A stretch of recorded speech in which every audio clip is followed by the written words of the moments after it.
Dry fly versus wet fly. Welcome to For Fly Fishing, where we try to prepare you to have an awesome day fly fishing. What is the difference between a dry fly and a wet fly?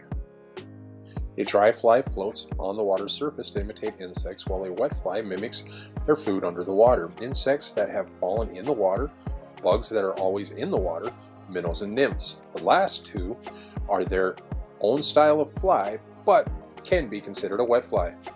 So, what is a dry fly?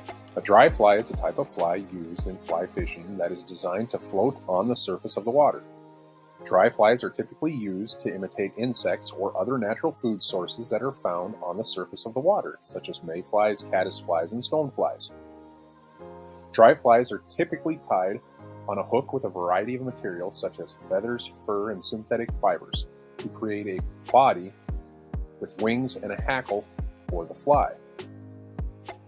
The goal of the dry fly is to create a realistic and convincing imitation of the natural food sources so that it will entice the fish to take the fly. Dry flies are typically used in situations where the fish are actively feeding on the surface, such as during a hatch or calm and clear water days.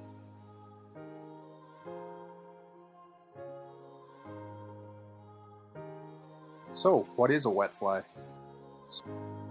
Wet flies are a style of fly used when fly fishing, specifically for catching fish that feed below the surface of the water.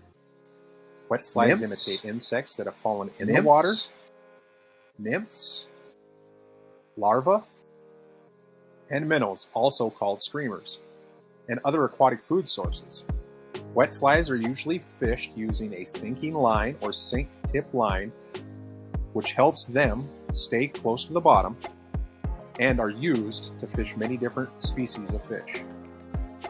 Wet flies have been used ever since the earliest days of fly fishing. These first wet flies were tied to copy nymphs and pupa of aquatic insects that the fly fisher had found in the fish's environment or in the fish's stomach. These flies were created strictly out of natural materials. The synthetic materials of today had not been created. These old school fly fishers used feathers, fur, and hair and designed the flies to imitate the different insects they had observed the fish eating. Wet flies give the fly fisher the opportunity to copy the natural food sources that the fish feed on with some pretty impressive imitations. This is necessary if you think about it. If you are hungry, you'd much rather eat something that looks like food and not some disgusting pink goo. Fish are no different. They are more likely to take a fly that looks like their natural food, something that they actually want to eat. So, as you can see here are a few examples of wet flies that you'll be able to use.